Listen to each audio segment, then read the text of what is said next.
So the good news is I'm not going to tell you Barbara's story tonight, but I am going to tell you a few things about her. So she had an NDE in 1975. She recovered from this and became a respiratory therapist who worked in the ICU, the ER, and then in home care for the dying. She met Kenneth Ring, and she became the study and was written up in 2 of his books, Heading Toward Omega and Lessons in the Light. She did research at the University of Connecticut in the medical school for 6 years on the after effects of NDEs with both Bruce Greyson and Kenneth Ring. She is now married to Charles Whitfield, who I happen to be very familiar with because I'm a psychotherapist and trained at the time when he was writing his books. And between the 2 of them, they've written over 20 books. They do couples, individual, and group work together. And Barbara was the first woman ever to be on the board of IANDS in America. So I welcome Barbara, who will tell her own story.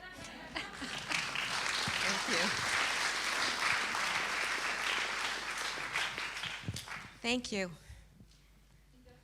Thank you. So in 1973, I took a bad fall, and within 2 years of conservative care in the United States in the 70s, I was pretty much hooked on Valium as a muscle relaxant and all kinds of painkillers. So after 4 hospitalizations for traction, finally I went into the hospital for a 5th time to have back surgery, which they told me would take 2 hours, and it took 5.5 hours. And I woke up in a striker frame circle bed, which is a very dramatic way to wake up from surgery. It's an electric bed, and when I was in it the whole month, I could not move. They would put another stretcher over me, they would wrap belts around me, and then they would pull me up and over onto my face. And that was to air out my back and drain my lungs. So I lived like that for a month. And the second day after surgery, I left the bed. I was out in the hall. I didn't realize I was up near the ceiling until I started to move back into the room, and I was looking directly into a PA speaker. Now, I knew that PA speaker was mounted on the ceiling. By the way, I came into this surgery an atheist. I really didn't believe in anything anymore. I had become very bitter because I had a really tough childhood. So I'm up looking in the speaker in the ceiling, and then I realized something was wrong. And I moved back into the room, and I looked down into the circle bed, and I saw my body. And I started to laugh because they had tape wrapped around my nose with a tube going down my throat and all kinds of bottles and bags hanging. And it was fine. You know, I looked at her, and she certainly wasn't me. And I felt peaceful for the first time in 2 years. So I just hung out with her for a while, and the next thing I knew, I was moving through total blackness. I looked into the blackness, and I could see energy churning through this blackness. And what it was doing was it was separating light from the darkness, which to me is just such a metaphor for life now. I can still see it. We really are separating light from darkness in all of our paths. And I watched this light moving ahead of me, and I wanted to get to it, but my grandmother suddenly appeared, my boobie. She had been dead for 14 years, and I never once, I can still feel her now talking about it, I never once thought of my grandmother surviving her physical death, but my grandmother was there, and she was holding me. And together we relived the whole time that we were together on the planet, which was 19 years. She died when I was 19, and this was 14 years later. So we started moving through all our memories of each other, but I wasn't just my memories, I was her memories too. I could feel everything she was feeling, and it was so real that it was hyper real. Like there was one scene when I think I was about 3, at the most maybe 4. And I was over there on Friday. She was taking care of me, and Friday night, which was our Sabbath, we were going to have the whole family for dinner. And she lifted me up onto a wooden chair. She put her arms around me, and she was putting this mixture in my hand, and we were dropping it into boiling water. We were making gefilte fish. And when we were all through, when the pot was full, I smelled my hands and I went, yuck, because it smelled terrible. And she said to me, don't move, Bubby will be right back. And she pulled the wooden chair with me on it into the middle of the kitchen. And she went and she cut a lemon.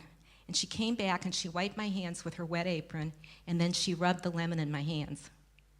And I smelled it again, and okay. And she said, she looked at me and she said, don't move, Bubby will be right back. And she went and she got a brush, and she curled my hair. She made, sausage curls. And then she lifted me down. I can still feel her hands lifting me down. And I ran into her bedroom and looked in the mirror, and I thought, I look just like Shirley Temple. And that evening when the whole family came, just before we said it had to be after we did the candle lighting, one of my aunts tasted the gefilte fish, and she said, this is really good. Who made it? And my bubby said, she made it. And I remember being so proud, 3 years old, and I made the gefilte fish. Every memory was this hyper. And then when we got to, I was 19 years old and she died, I started to move away from her. And as I was moving away from her, she let me know heart to heart. There was never any words. This was all heart to heart. She let me know that she would be waiting for me next time. But this time I had to leave. I had to go back. So I went back. This was the first experience. I had one in the circle bed a week later. I came back, and I was in the circle bed, and 2 nurses came in to open my drapes, and I asked them to keep the drapes closed because my eyes became super sensitive to light. They still are. And I asked them to keep the door closed because the sound of the PA speaker was too much too. My hearing became very sensitive.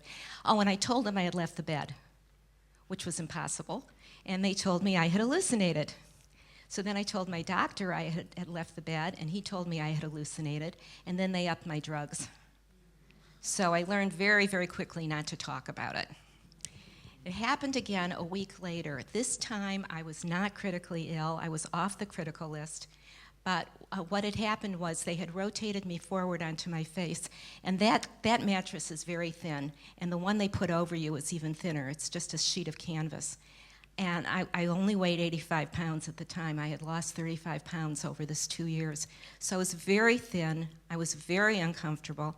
The button for the nurse had fallen away from the sheet.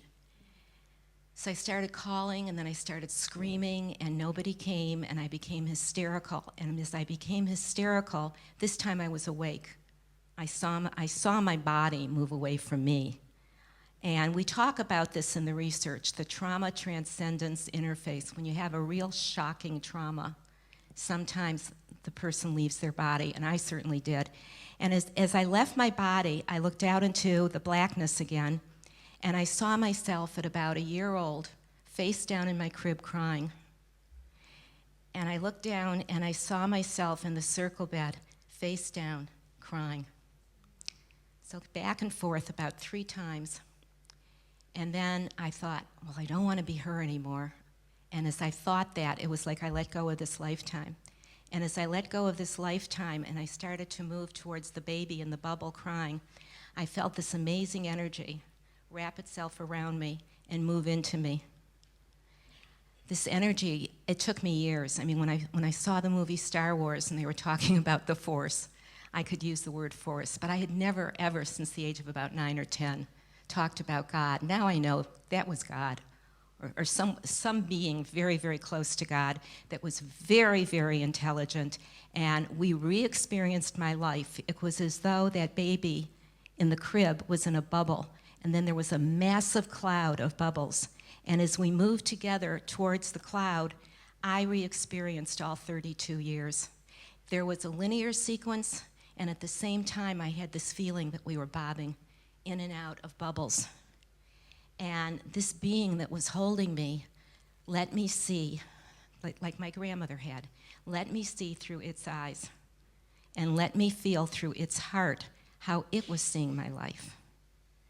And as we went through all 32 years, I was going, no wonder, no wonder. And I took that to mean, no wonder you are the way you are. Look at the way you were treated as a child.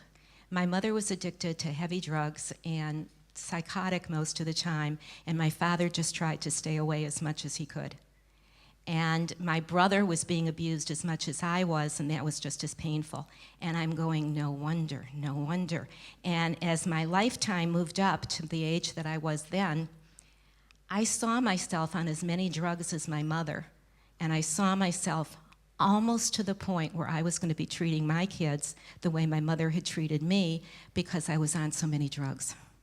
And in that second, I knew I had to change my life, that my life was really, I couldn't do that to my kids. That was the message I came back with.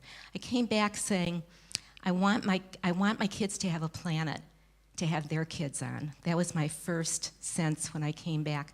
But I didn't come back to my body. I came back behind the nurses' station, and I heard them talking about my case. They were talking about the fact that they were told by my main physician that they were to tell me I was going to be in the body cast for 6 weeks, that I was emotionally too fragile to be told I was going to be in the body cast for 7 months. And I knew it. I knew it when I came back into my body, and I remember, again, 2 nurses came in. Oh, the other thing I heard was that my nurse had been sent home early because when she found me, she was so upset that she had forgotten about me that they had to send her home. So then when these 2 nurses came in, I said to them, you know, you shouldn't lie to me and tell me I'm going to be in the body cast for 6 weeks when you know I'm going to be in it for months. And please call my nurse and tell her I'm okay and I'm not angry with her. And they sedated me. You know, they just didn't know what to do with it back then. So anyway, that was the circle bed.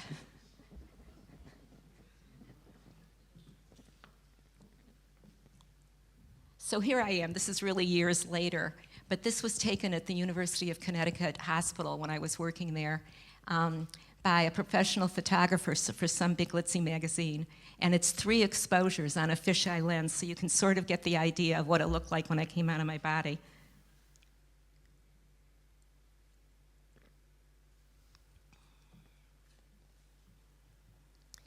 Now, when I saw this, I was so glued to it, because this is what I think a near-death experience does to us. This is very symbolic, or any spiritual experience that's going to be transformative. This outer face that originally, before the spiritual experience, was who we were. This is all our wounding, anything negative that's ever happened to us, all of our grudges, all of our resentments, and Charlie and I, my husband and I, call this the negative ego. So what happens in a spiritual experience is this breaks open, and the true self comes out. The real us can see. And somewhere in that seeing, whether it happens in the experience or months or years later, is a realization, an expansion of who we are. Instead of living with this belief system, all of a sudden, reality gets so much bigger. We aren't all the things our parents, our educational system, our religion, and our culture has told us we are. That all falls away, and the true self comes out. And that's been my journey for the last 40 years.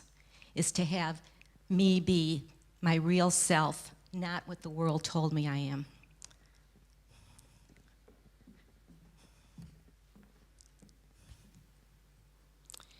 So this is actually the beginning of my story. That all was before. That was the wounding. The universe is always speaking to us, sending us little messages, causing coincidences and serendipities, and I would have said, if I was printing this, I would have said synchronicities, reminding us to stop, to look around, to believe in something else, something more than we can see with our naked eyes. And I think what I'm trying to tell you in this story tonight is that my near-death experience did not end when I came back. It's a continuation that's gone through the 40 years. There's been so much guidance, there's been so many synchronicities, that it just was a continuation because I just kept asking God to keep guiding me.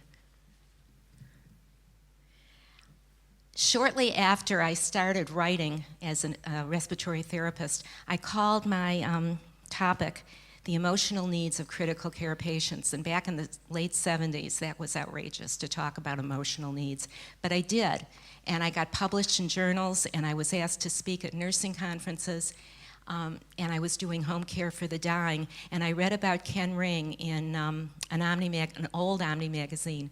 And I wrote him, and I certainly didn't tell him I had had an experience. I told him about all my patients who have had experiences, who have told me about it. Because I had some amazing deathbed kind of experiences with my patients as they died. So I told him about it. And coincidentally, Ken was coming down to Florida where I was living within the month. So he invited me to come to the conference and hear him talk on near-death experiences. And I did. And at the end of his talk, he asked if anybody in the audience had had an NDE, and nobody's hands went up. And he said, "Is Barbara Harris here?" And, you know, I just kind of did this. And he said, "Would you please get up and tell your near-death experience?" And I hadn't told anybody. I had tried to tell a psychiatrist, and he had told me I was depressed and gave me antidepressants, which I never took. So I got up and I gave my NDE, and there was dead silence. And I thought, oh God, I really bombed. And then people started clapping. They just had to catch their breath after what I said. Incidentally, the night before that, I saw the movie Resurrection with Ellen Burstyn. And if you haven't seen that movie, you've got to see it. It's free on the net. You can watch it. She does a fabulous job of showing her near-death experience and then becoming a healer. So anyway, Ken came down a month later, and again I met with him, and he looked terrible, and I said to him, "You know, I don't have to stay. You look like you don't feel good." And he said, "Oh, I have a terrible headache." He was meeting with people that were talking about funding his research at the university. I said, "Well, you really look terrible." And he said, "Oh, I have a horrible headache." So I had been laying my hands on all my patients when I could, when nobody was looking or at home. So I put my hands on his head, and like within 10 minutes, his headache was gone. And he said to me, "My dear," because he called all of us my dear, "have you ever heard of the word Kundalini?" And I hadn't. And he said, "Do me a favor, get some books on it, read up on it, and tell me what you think." And that's pretty much what Heading Toward Omega is about. His theory is that those of us that have had any kind of spiritually transformative experience, many times, not all the time, but many times, arouse this Kundalini energy at the base of our spine. And it can take years for it to clear its way all the way up. And I'll show you in a few minutes what the symptoms are like, because if you've had any kind of energy arousal from your spiritual journey, it can look really crazy, and you can wind up getting sedated or put on antipsychotics or whatever, because medicine doesn't understand yet that we're energy. So anyway, as I became more involved with IANDS, this is actually the IANDS board and a few extra friends of IANDS in my backyard in Florida.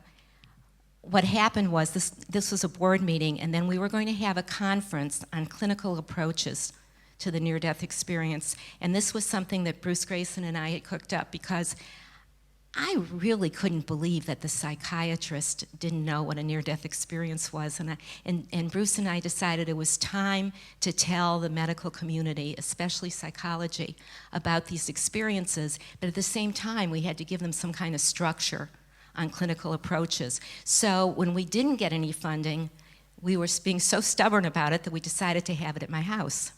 And we did. We had 32 therapists come from all over the country to work out clinical approaches. And I just want to point out a few people to you. There's Bruce. This is 30 years ago. There's me, there's Bruce, there's Leslie Morabito, who I loved and has died in the last few years, Bill Guggenheim, Ken Ring, Raymond Moody, Nancy Bush, 30 years ago. Yeah. Okay, this is actually, this was in my daughter's bedroom. There's Bruce and Nancy Bush. My daughter's bedroom, thank heavens she was away at college. My daughter's bedroom became the psych emergency room, because what happened was more than half of the 32 participants in this conference had had some kind of spiritual experience. And because they were therapists, they were all scared that they were psychotic. So when they would have their breakdown, we'd take them into my daughter's room, and either Nancy or Bruce would work with them. It was quite a week. Okay, this is the afternoon when we're taking a break. There's Bill Guggenheim. I'm just showing you this one because that's Raymond when he was young. Raymond, in the middle of the week, called his wife Louise, and he said, "You got to come here. You got to see what's going on. You got to see what we started." And she came, and she wound up running my kitchen for the week. There's Bruce with Leslie Morabito. As I said, she died a few years ago. After IANDS closed and she didn't have a job anymore, she went to work for Paul Newman at Hole in the Wall, a camp for children that are dying of cancer. Leslie was just an angel. Okay, here's the last day. Louise Moody is writing on the blackboard, and everybody is checking in with the issues that we believed we needed to work on. And from that came a paper that I was very, very proud of, Clinical Approaches to the Near-Death Experiencer by Bruce Greyson and Barbara Harris. This appeared in the Journal of Near-Death Studies, and then Stan Groff published it in his book, Spiritual Emergency. And then nothing happened after that until just a couple years ago when Yolaine Stout started ASSIST. ASSIST stands for the American Center for the Integration of Spiritually Transformative Experiences. And it started 3 years ago. I spoke at the first conference. And what I taught at the first conference, I'm going to be teaching on Friday here on the power of humility. But Yolaine started that group, and now they're doing it again. But it was almost 30 years before Bruce and I doing this, and then ASSIST starting. This is another board meeting, and I'm showing this because I just want to point out, there's a lot of people here I could point out, but right at the top here is Tom Sawyer. Randy mentioned Tom Sawyer yesterday. Tom Sawyer was the first NDEer that I got to spend any time with so we could just talk frankly about our near-death experiences. He came to Bruce and Jenny's house, and the first night it was just us before everybody else came, and we never went to sleep. We sat up all night. I mean, when NDEers get together, there's just so much energy. He and I stayed up all night, and we laughed and we cried. And we cried a lot. Because this is something that hasn't been touched on, I don't think, enough. Our families don't understand. They want us to go back to the way we were before. His wife was raging. My husband was in total denial. So when we would talk about our personal lives, we would cry together. And then we would start talking about quantum physics, and we'd be laughing. Tom had, I think, just a high school education. Okay, but he came back from his experience. In his experience, his truck fell on him. He was underneath his truck, and the driveway gave way, and the truck came down and compressed his chest. He could actually hear the ambulance coming from quite a distance. It was a remarkable NDE, and he came back saying quantum, and he didn't know what quantum meant. I had just read Dancing Woolly Masters, and I had read a couple other really good quantum physics books that I could understand, hopefully. Anyway, he went to a professor at the university and asked if he could sit in on the physics class, and the professor said to him, "Read this book first." And Tom said to him, "I already read it, and I understand it." So he sat in on physics classes. So that's what he and I were talking about. We were trying to put some kind of scientific explanation into the way we had traveled, the way we had felt the oneness. And so that was it. He and I sat up all night. And he's not with us anymore, but he's probably here. You think? Yeah. And in a few minutes, I want to get into a few quotes from him, and Richard's going to help me with it.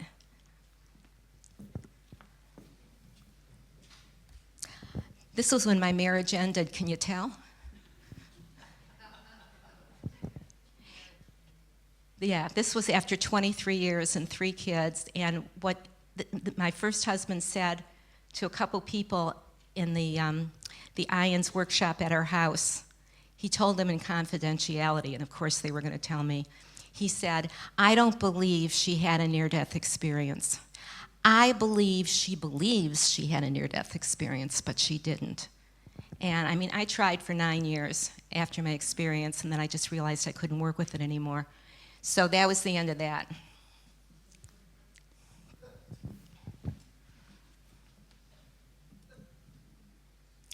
And at the same time that I knew my marriage was ending, Heading Toward Omega came out by Ken Ring. And for the first time in 9 years, I understood. I had a framework for what had happened to me. And that book really, really put a lot of things together for me. And as I said, part of the theory in the book is that we have this energy arousal when we have any kind of spiritual experience.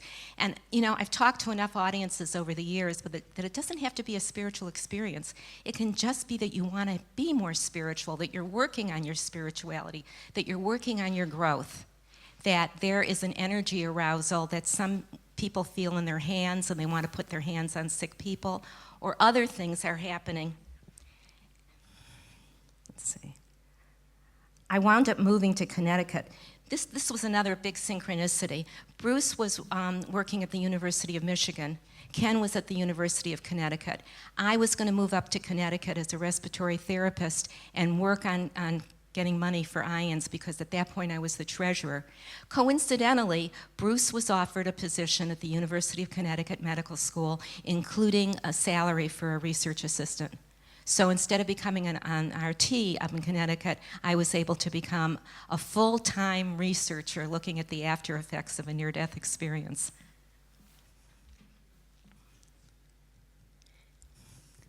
Bruce and Ken, 30 years ago. How many of you know about Bruce or Ken Ring? I mean, I know that that was the beginning of the research. All of the after effects could be summarized. On Friday, I'll have the whole list, but for now, I just want you to know that what we came up with is that people who have had some kind of spiritual awakening, their after effects cluster around self-actualization, altruism, and spirituality. Not necessarily religion, but spirituality. And this is the list that's in my book, Spiritual Awakening, of the energy manifestations. And if you want to, just count with your fingers if you can identify with any of these manifestations. I'm going to read 18. The motor manifestations are spontaneous body movements for no reason, strange posturing, breath changes, body locking in certain positions. I would call all of these kriyas if you do any yoga, if you know about kriyas.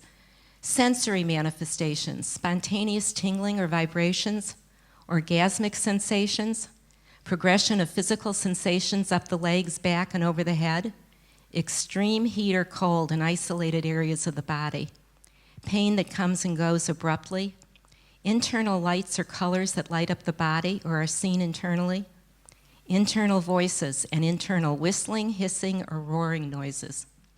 Psychological manifestations, sudden bliss or ecstasy for no reason, sudden anxiety or depression for no reason, speeding or slowing of thoughts, expanding beyond the body. My son, who was meditating from the mid-teens, used to call that expanding beyond the body his potato skin, because he said he felt like he was becoming this big potato when he would meditate. And watching the body from a distance or having an out-of-body experience. Can I see a show of hands if you can relate to any of this? Wow, look around the room. Wow, and you know, if you go to talk to your doctor about this, you might get an antipsychotic or an antidepressant, when in fact this is a very natural part of being human, is this energy moving up and helping clear us out.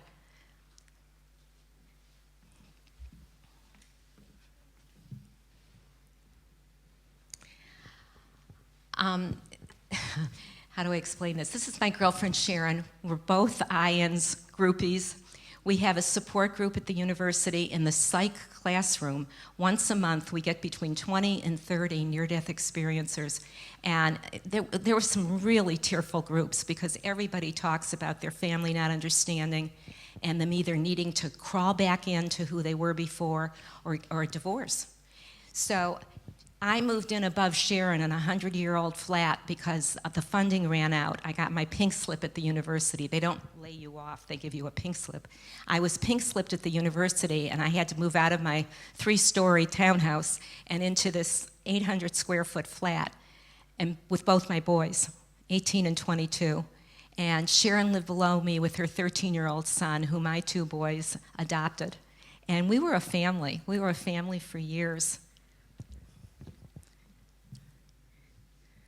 And here we are planning. We had very little money, but we scraped it together, and we got $30 worth of tulip bulbs, and we were planting tulip bulbs so we could look forward to the next spring. And then I got an offer to write my first book with Simon & Schuster.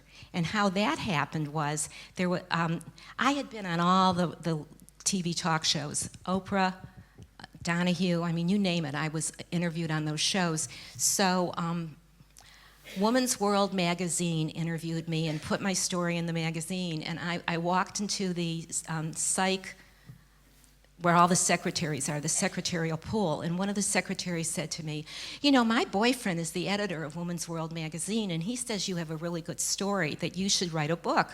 And I said, how do I do that? And she said, he's going to put you together, if you want to, with his literary agent.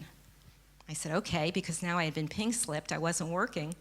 Well, what happened was I wound up being taken to Manhattan.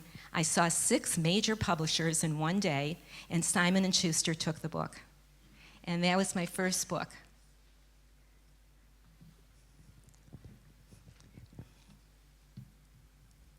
And then I was on Larry King Live with my girlfriend Sharon. We both told our near-death experiences. Incidentally, Larry King introduced me as, was she out of her body or out of her mind? So you knew that was going to be a real comfortable interview. I had been on his show before, and I just want to share this little story quickly about debunkers. When I was on his show before, there was a professor of psychiatry and neurology from one of the big universities who debunked me. And unfortunately, he was sitting where Sharon was. So our thighs were pressed together, because that's really a very small desk. And he was treating me in a very condescending way, that I was an idiot, was the way it came across. And during the last commercial break, I looked at him and I said, you know, Nathan, someday you're going to die. And when you do, you'll know I was right. And he looked at me very sadly and he said, no, nothing good ever happens to me. And I would just put out here that, to me, every debunker I have met is very sad. They don't want to believe in anything good. So they would rather argue and put us down than face their own confusion. At least that was my experience. So this is when Full Circle came out. Now, the Friday night before, this was Monday night, the Friday night before, I was lighting my Shabbos candles, and my kids weren't there. Usually the boys are there and we just do the whole ritual. But they weren't there, and I looked between these 2 flames and I thought, this is a direct line to God. And, you know, I did the whole thing. I said my prayer, and then I said, okay, God, I'm ready. It had been 10 years, 7 years. And I said, I'm ready. Please send me someone as smart as I am so I don't have to act dumb, and someone I deserve, which is really a scary thing to say. I mean, that just fell out of my mouth, but God knows how much shadow we have left to work on. But I said, send me someone I deserve. That was Friday night. Monday morning, Sharon and I flew into Manhattan. We were on the show Monday night. I had met Charlie Whitfield, my now husband, 5 years earlier at a meeting in Washington, D.C., and we had talked briefly, and he had called me maybe twice a year to ask me research questions. Well, it's 5 years later. He's coming to Hartford the next weekend to speak at an Adult Children of Alcoholics conference. He sees me on Larry King Live and remembers that I live in Connecticut. So that was Monday night. Wednesday night, he called me up from Baltimore and asked me out for dinner. And I'm thinking, does it work this fast? And it did. It worked that fast. Now, I told him I couldn't meet him Friday night after he talked because I had a patient all week that was getting chemo, and I was going over there every night and doing energy work on her. So I said, can I meet you for lunch on Saturday? And he said, sure. Friday morning, I get a phone call from my patient that her chemo was canceled for the day. And I knew something was up, that this was too many coincidences. So I tried calling him, and he had already left. So I just showed up at the hotel, and I walked into 800 people, some of whom were holding teddy bears. I had been to a few ACOA meetings before, but I had never seen teddy bears. And he gave a 2-hour talk on feelings. And we've been together now for 25 years. I mean, when you find a man that does slides for 2 hours of feelings, I was hooked. Now, I got to back up a little. After we did the Kundalini research and got real stats, and we were doing the after effects research and getting, good stats, too many people were coming up to me during the coffee break when I was speaking or afterwards and identifying with the idea that they had been abused as children too, just like me, and they were having out-of-body experiences, and they had been labeled as dissociative, and I was just hearing all the same stuff that I had been through. So finally I approached Ken and Bruce to look at child abuse and how that's connected to having spiritual experiences. And is dissociation really pathological? Or is it something that we did to protect ourselves when we were getting abused? Well, they really didn't want to do it, and I finally said to them, yeah, it's lots of fun to hang out with God, to do research on spiritual experiences, but maybe child abuse is underneath. Well, Ken finally listened, and he and Rosing, I don't remember his first name, the two of them did the Omega Project. And in it, what they did was, I think they found out, the statistic was that either 54 or 58% of experiencers reported what they called unpredictable violence throughout their childhood. That's a lot, 54 or 58%. Unpredictable violence. And these are the people that can more easily leave the scene. And he immediately went into defending us as this is healthy dissociation. This is the kind of dissociation that frees us from being much more wounded than we already were being. And with that, they looked at the traits of people who have been abused, and they came up with a lot of good stuff that I'll talk about more Friday at the workshop. So at that point, when Ken and Rosing got the stats, I wanted to go after that. I wanted us to start doing research on child abuse. Well, when Charlie Whitfield called me and invited me out for dinner, I thought, I better read his book before I have dinner with him. He had sent me a copy, and I had no idea what it was about. Well, it's still a bestseller 25 years later. It's called Healing the Child Within, and it's everything I wanted to look at. It was everything I wanted to explore is in this book, Healing the Child Within.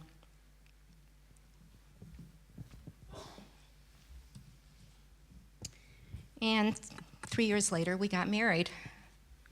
Since then, between the two of us, we've written over 20 books, some of them together and some of them on our own.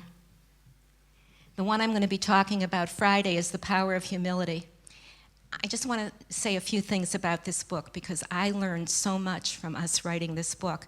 We had a couple that run a spiritual community in the mountains behind San Francisco, and they were having problems in the community with people just not getting along. Everybody's ego, everybody bringing all their stuff from their own families. So they gave us a map, and they didn't know how to explain it, and they didn't know what to do with it. I'm going to present that map on Friday, and it's bringing you up the level from conflict to co-commitment to co-creation and then unity, and how to get there. And when we did this book, we were working on this book for maybe a year and a half before we got the name, because the other couple, her name is Jyoti, she kept saying to us, what fuels it? What moves us up from one level to the next? What is it? And Charlie finally said, it's the power of humility. And we started saying, humility, but isn't that like being a doormat? And Charlie said, no, It's the willingness and the openness to learn more about self, others, and God. So that's really what this book is about, that fuel to move up from conflict to co-commitment.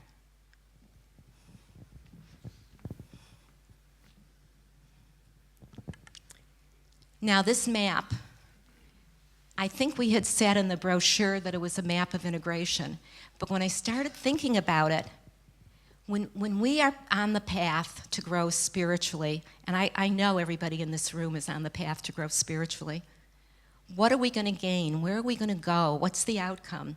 Well, integration, yes, we integrate all of ourselves. There's no more split, but that's psychological. The good news is there's liberation from emotion. We are not going to be in the drama anymore. We're giving up the drama. We don't have to get into an emotional fit. We don't have to get angry. We can step back, unhook, and think about it. And that's what this map does. And finally, when this goes on for long enough, we get illumination spiritually. We start acting as the light. We have God coming through us. We're totally unconditional love. We talked about unconditional love earlier. When we're clear, when we don't have any more issues to work on, we become God. We become the light. God can see God's self through our heart and through our eyes.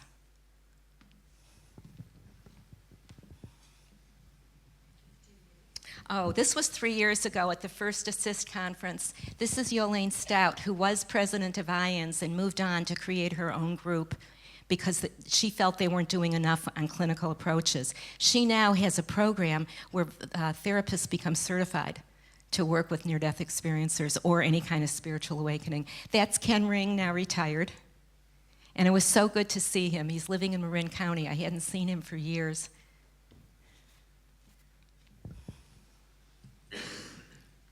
He just sent me this picture not too long ago. His kids gave him this. Retired, who cares?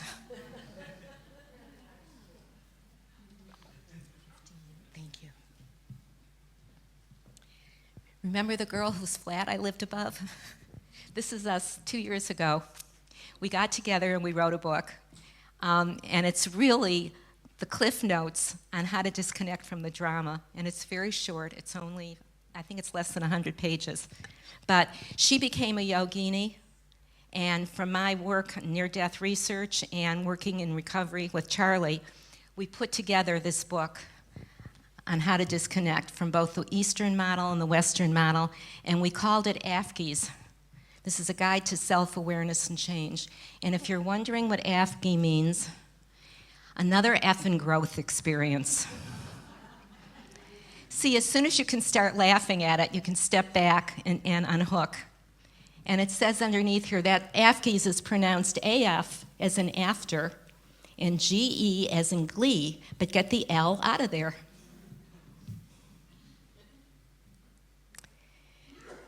If any of you are interested in more NDE nurturing, there's a wonderful website called New Heaven, New Earth, run by David Sunfellow.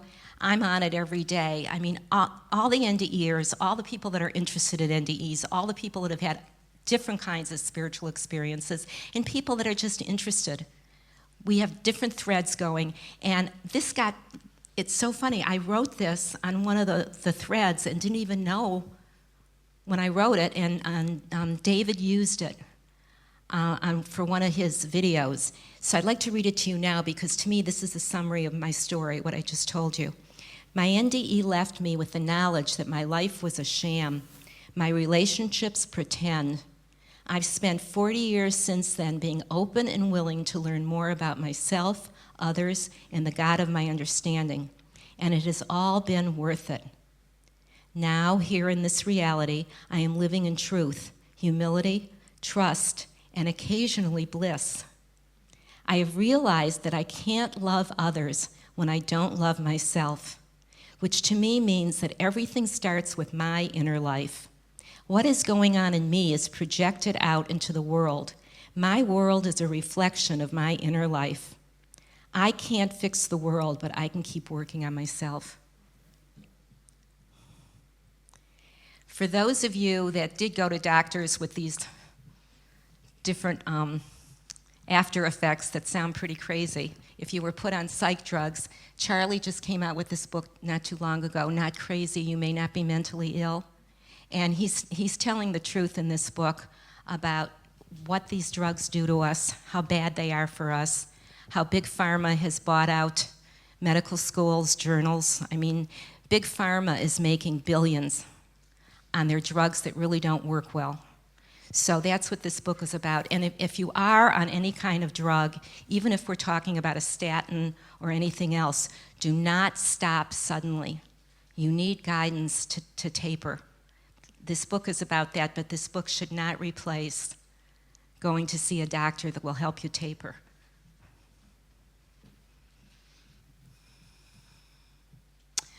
This is one of my most recent books, and to end this talk, and then we'll have questions, I want to read you a 2-page story that really addresses this conference's name, We Do Not Die. I'm going to put this down here. This is the epilogue to the book. It's called Eternal Circle of the Soul. This book takes our happy milestones and our struggles and brings them up to the soul level where there is no suffering. Our false self or ego suffers by resisting, whereas our true self and soul look for the gift, understanding, or perhaps a lesson, and it takes it in and grows more of itself. As we identify more with our soul, it leads us to where the journey and the goal are one. It was our soul we were perhaps missing and yearning for. Our developing compassion for our real self and others becomes our destination. When we meet our real self, our soul, which are really one being, we are home. Here is a little story to illustrate how this all may work. Once upon a time, a long time ago, before you and I were born, I was a little spark of light, a twinkle in God's eye. I got the news one day that I was to report again down here for another stint. Wait a minute. Of course, wait a minute was just a figure of speech because there is no time when you are a twinkle in God's eye. There is no time in eternity. Wait a minute, I said. I don't want to do that again. I always wind up getting knocked around. The human business is no piece of cake, you know. God smiled, and a tear formed in God's eye, which washed me out. I rolled down God's cheek, and God caught the tear in God's hand and held it up to see me. You're right, God said. It's not too good where the humans are, but we want them to remember that they are like you and me. They need to remember that they are light, and God, too. You need to go down there and help them remember. All right, I said, wincing, but am I going to have to forget again, like I always do? Can I skip that part, please? No, God said, but I can offer you something a little different this time. You can have a peaceful life, even a happy life, as soon as you remember. It might take a little while, but always choose the highest good, and I'll lead you to peaceful, happy times. How will I know the highest good? Just say to yourself, what would God do? And I promise you, I will answer. Just listen very carefully to the softest voice within you. God got another tear in God's eye because I talked about being lonely. God wiped the tear with God's other hand, and we both saw another twinkle. It was you saying, I don't want to leave, God. Put me back. Oh, no, you said. Not again. God looked at you and said, you need to be human again. Do I have to forget who I am and all about you again? And I get so lonely. It's not easy being human, you know. None of the others really understand yet what being human means. God smiled and then said to you, always pick the highest good, and you will find yourself fast. And when you remember me, ask for this. and God took both hands and put them together so both tears became one. We were the brightest twinkle God had ever seen, and God laughed a big laugh and said, "All right, my bright twinkles, you are going to go off separately now to try being human again, and when you remember to always pick the highest good, I will help you to remember your soul and me. And I promise you that if you do that, it will make two tears in my eyes come together, and then you will find each other and be the brightest beam of light. Oh, this is going to be good." And God smiled.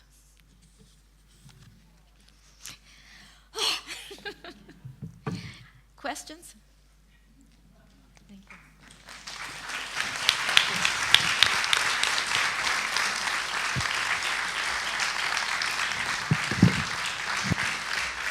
Yes. When you were talking, I got an email from my mom. She's been asking for a while many things, and while you were talking, she asked me again, do everything possible for me to go to a Swiss hospital for euthanasia. What would God be doing if I just follow what you just said? I should go to the highest something of me or somewhere of me to answer, what is unconditional love here? To let her, to help her?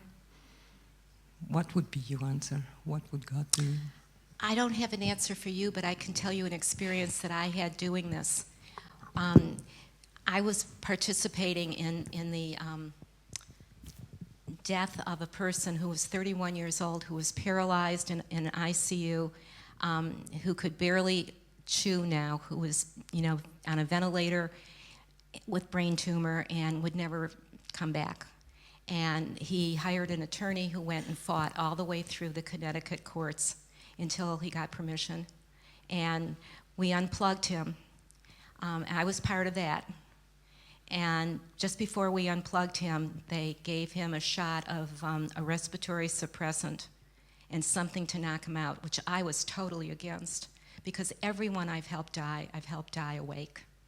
I mean, that's not that I have to have it that way, but if they want it that way, it's a beautiful way. See, death should, to me, should be the same celebration as life. When a new baby comes in and we celebrate, why can't we celebrate when somebody's life is over and it's time for them to move to the next reality?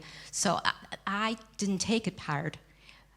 I have to tell you that he told me just before we gave him the shot, he said, and I was the only one that understood because he talked really garbled, he said, "They're coming for me at 5. And I translated it to all the healthcare people in the room. He said, "They're coming for me at 5. And as his nurse gave him the shot, she said, no, John, honey, they're coming right now." He died at 5. And the respiratory depressant did not stop him from breathing. He started breathing spontaneously, but now we thought we had brain death. There were such repercussions in the hospital because nobody was trained for this. And it became horrific. I mean, people were filling out all kinds of complaints that were working on the unit. It really was uncomfortable because America wasn't ready for it yet. And then a couple years later, I was asked to come and speak in Toledo, Ohio, and at a hospital for a nursing convention. And mainly it was nurses from Michigan that wouldn't talk that way in Michigan, but they came to Ohio where it was safer. And we talked about assisted suicide. And what I heard was that a lot of the nurses are doing this out of compassion because they're asked to. So it is going on in the States, but it's going on unofficially and with the possibility of getting arrested, of being tried for murder. In your country, it's legal now, isn't it? No? Pardon me? She is not that sick. She's just in a wheelchair. She's just in a wheelchair? First, and second, I'm not a nurse. Okay. Then that's a different answer. I misunderstood. If that was me in a wheelchair, I know what my kids would tell me. My kids would say to me, "We have more unfinished business. You're not going until we're finished." because we love you and we need to keep working on our relationship. That's what my kids would do with me, and I'd listen. But you've got to try that out yourself. You know, every relationship is different, but that's what happened in my family. In a wheelchair, they wouldn't let me go. If I was on life support, they would let me go. Okay. Who else has a question? Yes?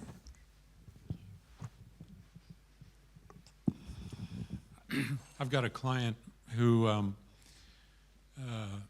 suffered really criminal ritual abuse throughout her infancy and into her mid-teens. And she's got a lot of physical challenges right now, and she doesn't respond to pretty much any treatment except for surgery, which she's had a little bit of. She's a really, this sounds kind of a terrible way to put it, but a really interesting case for me to work with. Yeah. And the last time I saw her, which was just before I flew out to England, I said to her, you know, I don't know why you keep coming to see me, because nothing I do is helping you. Mm-hmm. Nothing I do works. And she said, no, you really help me. Mm-hmm. And I know it's all in the relationship and the fact she can. But anyway, so I just like your insight about, you said the other night, last night I suppose, that you would be talking about child abuse. Mm-hmm.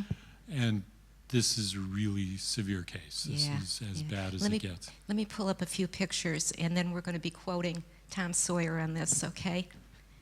All right, and I'll make it bigger. That's a really good example of her story. This is what these people are going through. Every time they get caught up again, they're being pulled down. And Charlie, give me the names on that. This is Stephanie? Persephone.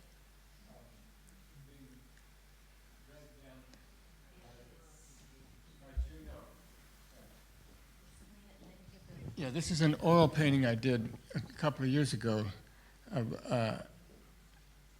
And if you can blow that up so they can see the whole picture.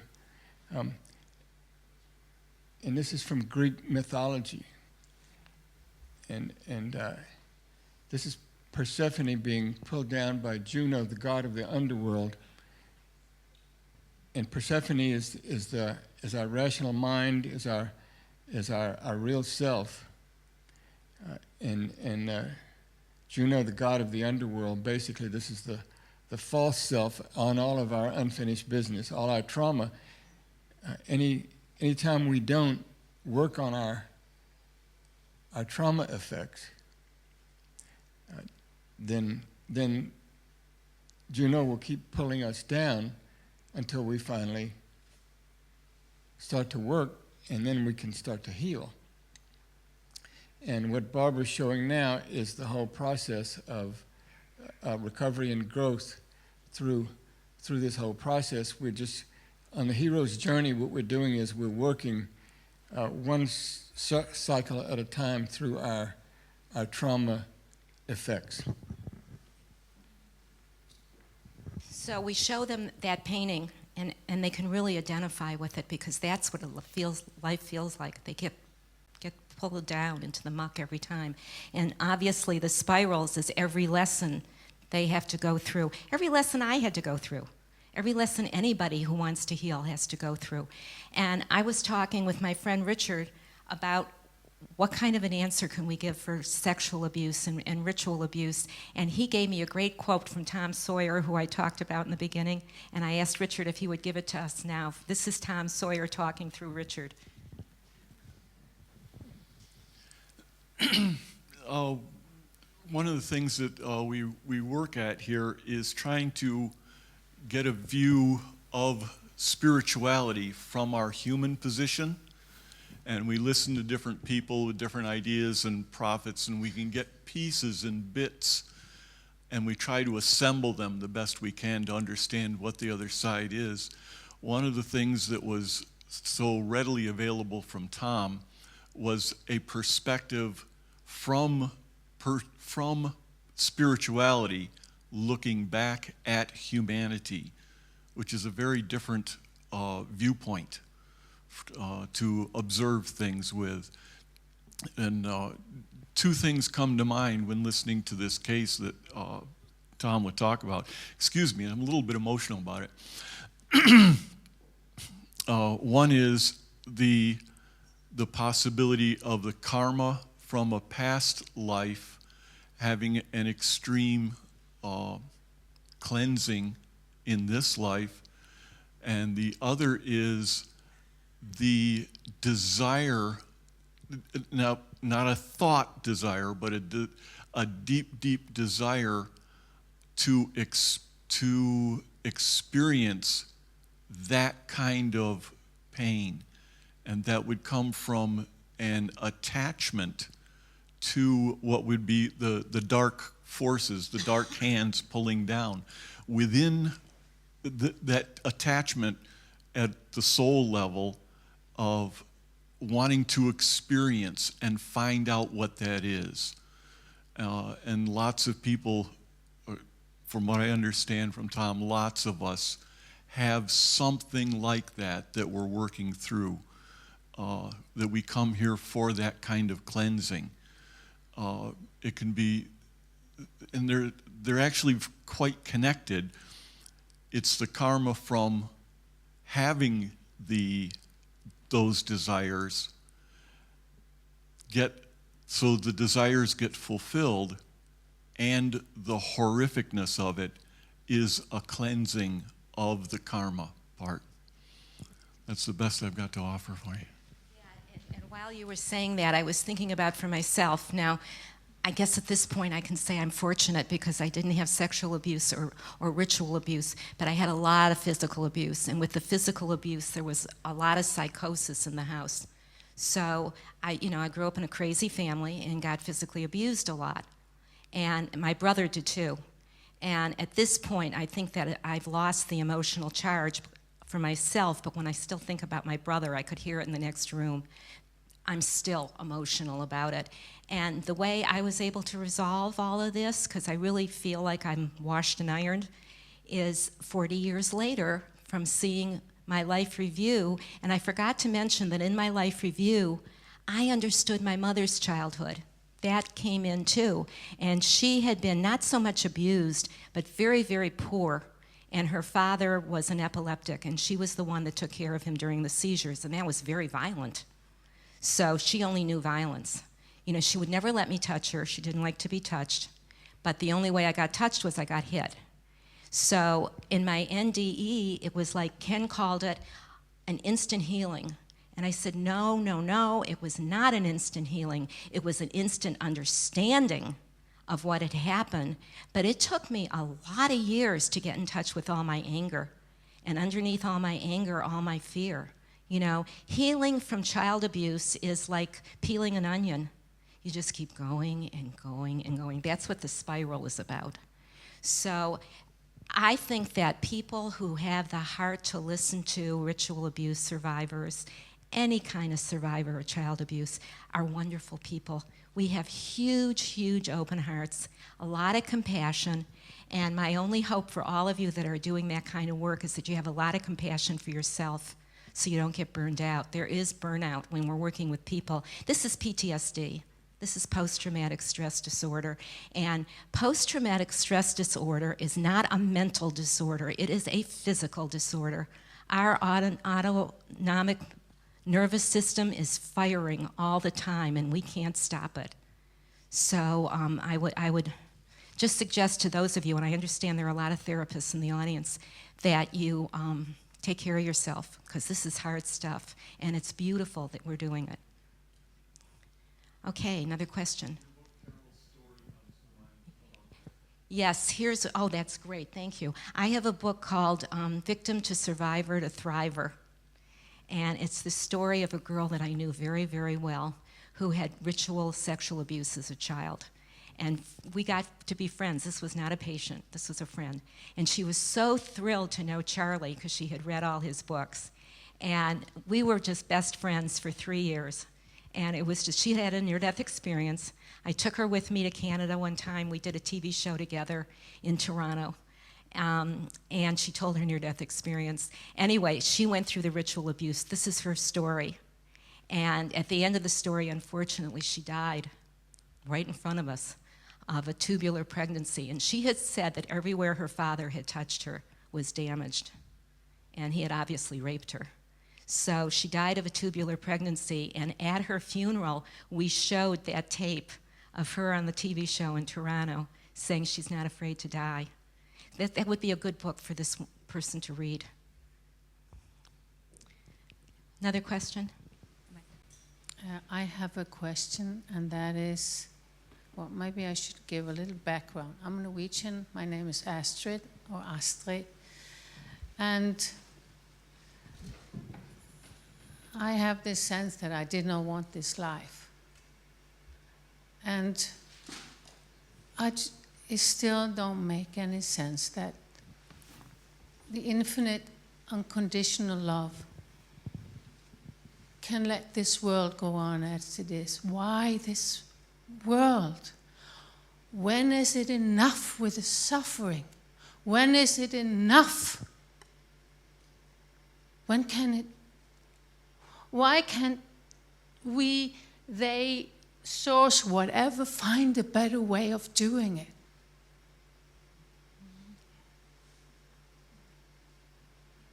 Okay, that's it?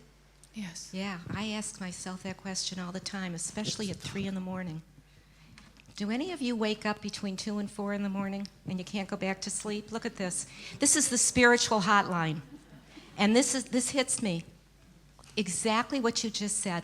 I'm going to go off of Facebook because on those timelines, sometimes they show horrific pictures of the torture that's going on in the world. And then I can't sleep for days. And, you know, the only answer I have found for myself, and maybe this is getting off the subject, but possibly my mother signed up to be my torturer when I was a child. And if she hadn't have done that, I wouldn't be doing the kind of work I'm doing now. I wouldn't be writing the books that I'm writing. So is that a deal we made before? And maybe, just maybe, all this dark stuff that's happening in the world is coming to the surface so we can all see it, because there are no more secrets. Have you noticed that?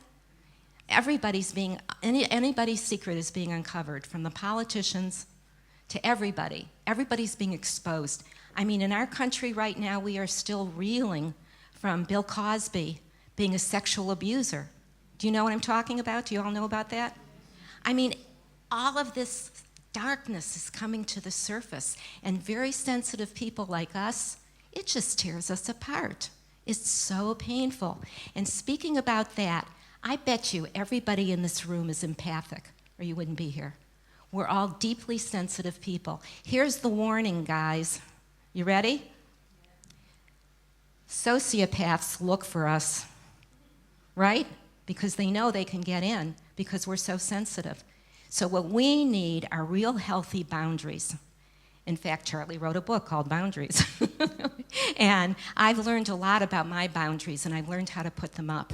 And when I ask myself that kind of question, all I can do is remind myself that the only one I have control over in the entire world is myself.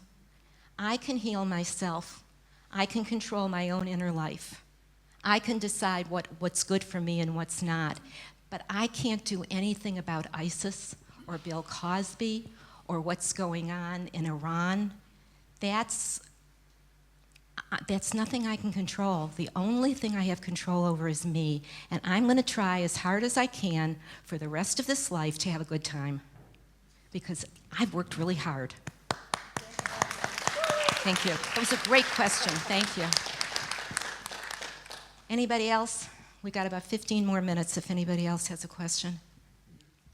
Thank you. I'm just listening to that Norwegian lady, and I spoke to Richard before we came here, and we were having, I believe, a very similar discussion that many governments around the world have learnt nothing.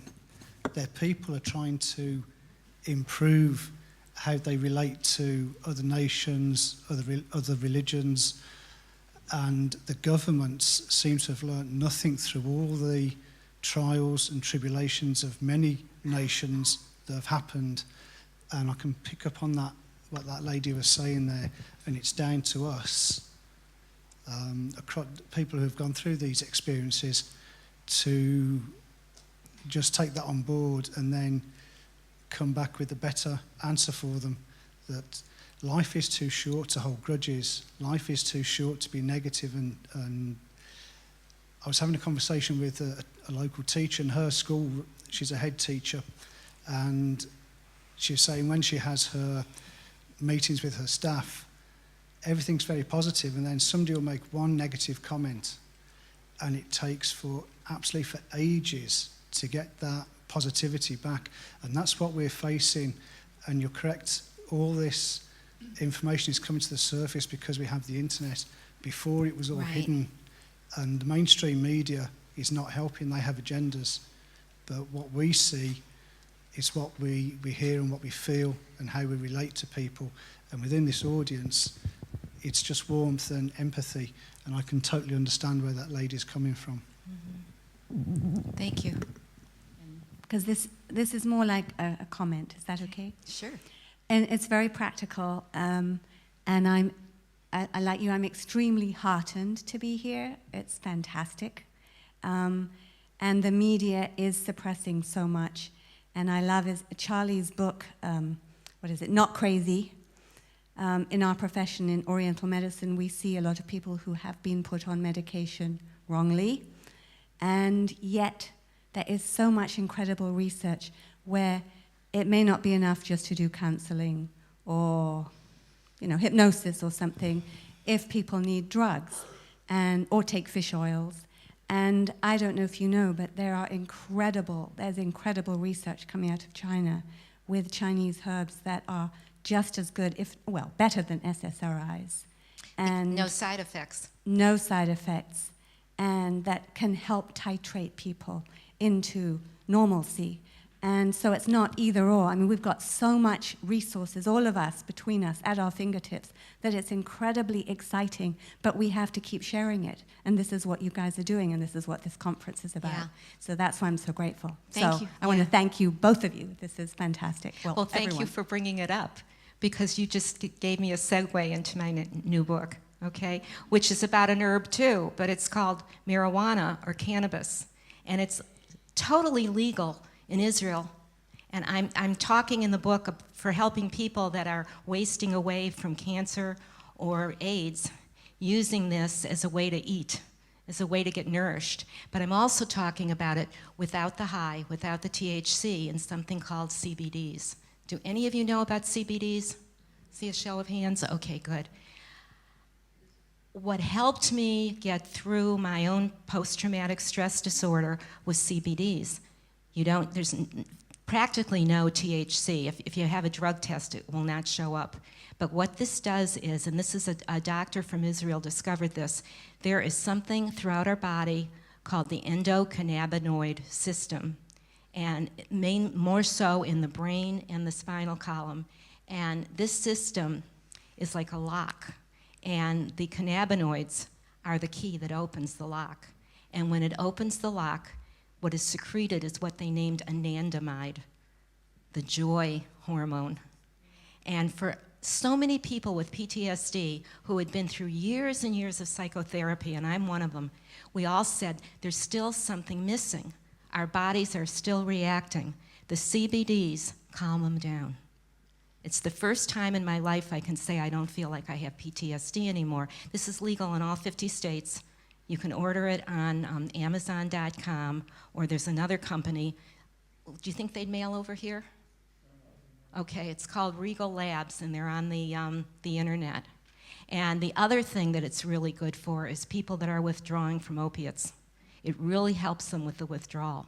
So here's another herb, and it's time that we started realizing that God put all these plants on the planet for a reason, to help us. And it's the pharmaceutical industry that I think are evil, because they're making billions and billions of dollars keeping us away from natural herbs. And they're paying out billions of dollars to the families of victims and making them sign releases that they will not talk about it. But all of the shootings we've had in the United States, all of them, those people were on SSRIs or something similar, and they had either stopped them suddenly or they had just started them. It makes you homicidal or suicidal. Okay. Incidentally, Randy Klinger did this cover. Is this gorgeous? This was a photo shoot of a bottle that he created. Oh, yeah. The Secrets of Medicinal Marijuana, a guide for patients and those who care for them. And his daughter, Esther, did the whole typesetting for the book. The Secrets of Medicinal Marijuana, a guide for patients and those who care for them. And it's available on Amazon. Hi, Esther. Thank you. Could I talk to, she moved, Astrid's question there about seeing so much happening in the world. I saw the answer on your, you put up one page of your book up there, and what's going on in us, within us, is projects out into the world. And everybody has to learn on their own way, but for us, to take all that's going on in the world and find any personal responsibility with it, that's something we can do about. Whatever you do, whatever thought you have, as we understand from near-death, sensitized people, whatever thought you have, not only just your actions and words, but even the thoughts you have, go out into the world and becomes a promotion of what you've done or thought. For us to take some sense of responsibility for the rest of the world is to clean up our thoughts, our actions, our inner selves. I think, from all that I know, that's the best thing I know that we can do for ISIS or politics or whatever it is you find upsetting you. So many near-death experiencers have said after their life review that it was the tiny little things you don't even remember doing that accumulated through your life and made the most difference in the actual running of the world. The tiny little things where you smile at someone honestly, where you help someone up the steps, say thank you, these tiny things that we do without even thinking, oh, thanks, oh, that's a nice shirt, great. That goodness carries on through the person's life. And in your life reviews, you get to see what that tiny little thing did. I'll find out in 30 years or so.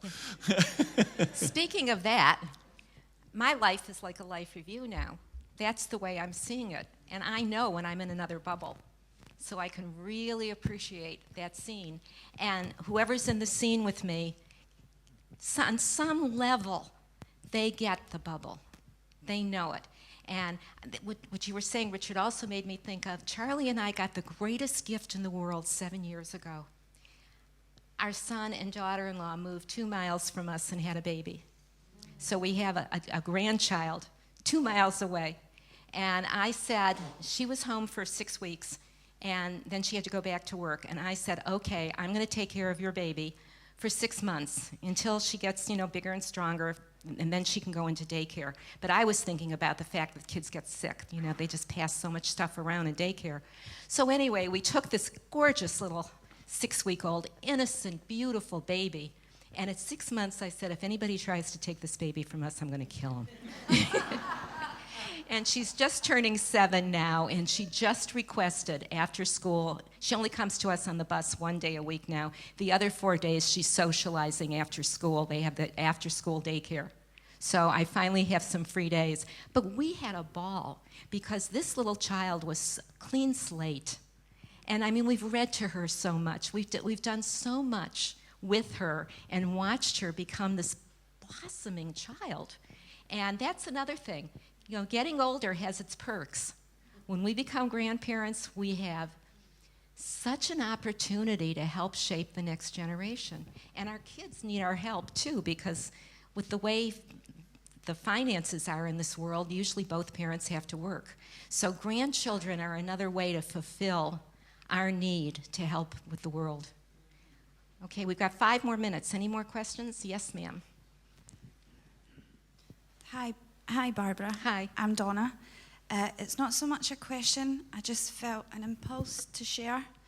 I was abused as a child, and I never had the best of childhoods. I was very void of any type of love, and my life very quickly spiraled out of control. I became very alcoholic, full of sorrow and grief, and completely obsessed with my suffering and pain, that I buried it very deep down. In 2013, I had an experience. It wasn't a near-death experience. I was very much awake, and I was taken to a different realm, and I heard the voice of God, and I was passed on messages to get well and help others. And my heart was very, very open. That was in 2013. I have now completely forgiven and learned to try and love others as I love myself, which has been one of the biggest challenges I have ever had to face in my life. I have learned that an eye for an eye, as Gandhi said, makes the whole world blind. And I know that when we hold anger in our hearts from the past, we only keep hurting ourselves. And God showed me that immense love, and I believe now that I have to try and pass that on as best I can. And I now know that God isn't a controller or a dictator, and can't stop the suffering that goes on in the world, because that would make God human. And God's far too powerful for that. Right. So we're left with our will, but I believe God can work through people greatly. I used to ask myself over and over again why these things happened to me, and I had no connection, I had no belief in God, I had no belief in anything apart from my own misery. And I now know that through that experience, God doesn't have that control in the world. And so often I hear people say this question, you know, if God's so powerful and so great, why can't God stop the suffering? Well, God can't stop the suffering because God isn't a controller. You know, we're left with the control, the free will or God's will. We're given that choice of love to choose what we want to do. I felt as if I should possibly share that, because Absolutely. That really touched my heart tonight. And I just want to say thank you. Thank you. That was a beautiful, beautiful. Thank you, Barbara. You're welcome. Thank you for sharing your healing journey.